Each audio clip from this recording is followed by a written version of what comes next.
Nowadays, many young people abandon beneficial activities and engage in things that serve no real purpose. They show curiosity about matters that bring neither religious nor worldly benefits, spending hours watching videos and similar content about them. On the other hand, they often remain unaware of the basic Islamic rulings regarding daily acts of worship and dealings, knowledge that is obligatory for every Muslim to acquire. Amir Ahl Sunnat is requested to provide guidance on what the scope of study for the ordinary Muslim youth should be and what priorities they should set when it comes to seeking knowledge. میرا سوال یہ ہے کہ آج کل کئی نوجوان کرنے والے کاموں کو چھوڑ کر نہ کرنے والے کاموں میں لگ جاتے ہیں۔ انہیں ایسی چیزوں کے بارے میں جستجو ہوتی ہے جس کے جاننے سے کوئی دینی یا دنیاوی فائدہ نہیں ہوتا، اور وہ گھنٹوں اس کے حوالے سے ویڈیوز وغیرہ دیکھتے رہتے ہیں، جبکہ دوسری طرف حالت یہ ہوتی ہے کہ روزمرہ عبادات و معاملات کے متعلق شرعی احکام تک معلوم نہیں ہوتے جن کا جاننا فرض ہوتا ہے۔ امیر اہل سنت اس حوالے سے رہنمائی فرمائیں کہ ایک نوجوان مسلمان کا مطالعے کا دائرہ کار کیا ہونا چاہیے اور علم سیکھنے کے ترجیحات کیا ہونی چاہیے۔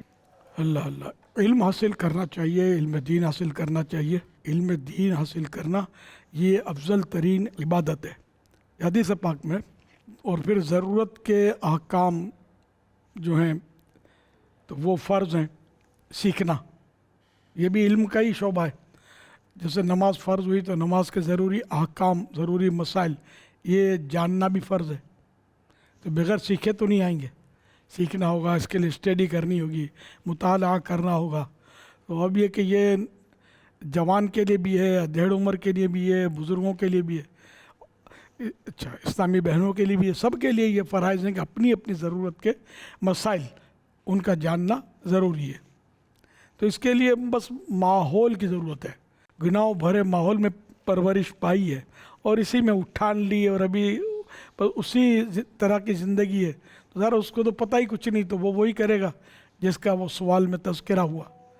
تو اس لیے دعوت اسلامی کا دینی ماحول الحمدللہ یہ آپ کے سامنے کئی کھلنڈرے اور اوباش قسم کے جو افراد تھے وہ الحمدللہ آج درس نظامی سے مشرف ہو گئے، مدنی ہو گئے، امامتیں کر رہے ہیں، خطابتیں کر رہے ہیں، دین کے کام کر رہے ہیں، نیکی کی دعوت دے رہے ہیں، یہ بھی ملیں گے آپ کو۔ اور ویسے ہی علم دین حاصل کرنے کے بعد مطالعے کرتے ہیں اور دوسرے کام کاج بھی کرتے ہیں، روزی روزگار بھی کرتے ہیں، اور اب حلال کی طرف رجحان ہے۔ پہلے حرام کی طرف، حلال حرام کچھ پرواہ نہیں تھی نا، اب حلال کی طرف رجحان ہے کہ ہم کمائیں گے اور حلال ہی کمائیں گے، تو کافی فرق پڑتا ہے۔ دنیا آخرت کی بھلائیاں اللہ ہم سب کو عطا کرے اور بس گناہوں سے بچائے۔ تو انشاءاللہ دعوت اسلامی کے ماحول میں رہیں گے، قافلوں میں سفر کریں، نیک اعمال کا رسالہ لیں، اس کے خانے پر کریں۔ عام عیسائی بھائیوں کے لیے 72 ہیں، عیسائی بہنوں کے لیے 63 ہیں۔ دعوت اسلامی کی ویب سائٹ سے بھی حاصل کر سکتے ہیں۔ تو اس طرح مطلب خانے پر کرنے سے استقامت ملنے کا چانس ہوگا، پتہ چلے گا کس پر عمل ہے کس پر عمل نہیں ہے۔ آنے بھرے اپنے ذمہ دار کو جمع کروائیں ہر مہینے کی پہلی تاریخ کو، تو انشاءاللہ اس طرح اس پر عمل کرتے رہیں گے تو کافی نیکی ملے گی۔ اس میں علم دین حاصل کرنے کا بھی ہے، مطالعہ کرنے کی بھی ترکیب ہے، نمازیں، نیتیں، سنتیں، بہت کچھ اس میں، گناہوں سے بچنے کی بھی ترکیب ہے اس میں بیان کی ہوئی ہے۔ تو انشاءاللہ اس پر عمل کریں گے تو آپ ایک اچھے مسلمان بن کر معاشرے میں ابھریں گے۔